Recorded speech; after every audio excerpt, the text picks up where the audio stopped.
What's up guys, Sean from the Nerd Lair here. Thanks for tuning into this video where today we're going to be taking a look at a little piece of Nintendo's past, something that you may or may not remember from the early 2000s. GBA Video, so sit back, relax, and let me tell you the tale about how Nintendo brought our favorite cartoons to our Game Boy Advance handheld.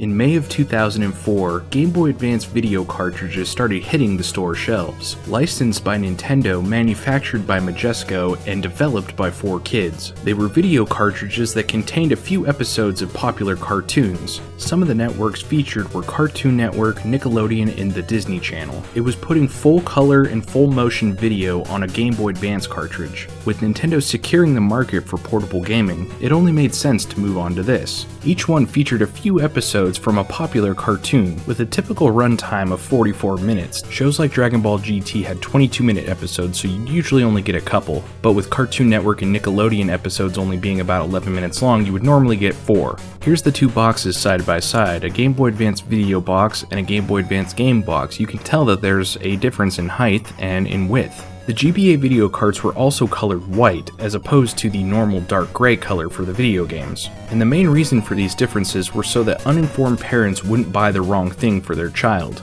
The GBA videos are compatible with any Nintendo device that can take a GBA cartridge. Well, aside from one, and that device is the Game Boy player for the Nintendo GameCube. And this one is very understandable because Nintendo and Majesco didn't want people recording the GBA videos onto a VHS. And here we have Dragon Ball GT on a normal Game Boy Advance. Typically you would want to use an SP for this because of the backlight, but I don't have one right now. The Game Boy Advance video game packs offer the same exact resolution as a normal GBA game, 240 by 160 resolution, with an exception for the only two movies that were ever released for the Game Boy Video, Shrek and A Shark's Tale, with a 112p resolution.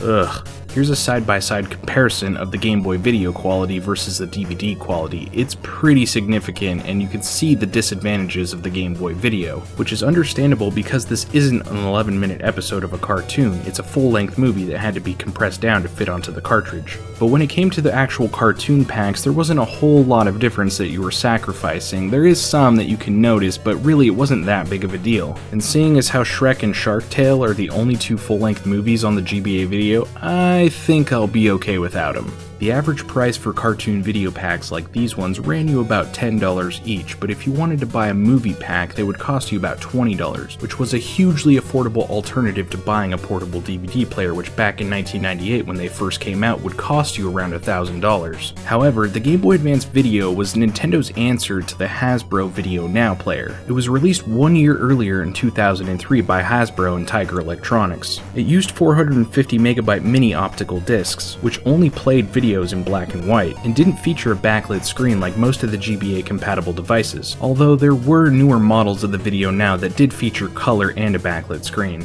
And that, my friends, is the GBA Video, and even though it didn't have a very long lifespan, it's still a really interesting, important piece of Nintendo history that I won't be forgetting anytime soon.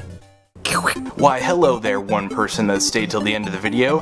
Thanks for watching, you're awesome. If you enjoyed this video, check out some of these videos over here. You'll probably like those as well. And be sure to hit the like and subscribe button and the bell icon so you never miss an upload, which is at least once a week so there's always something to watch.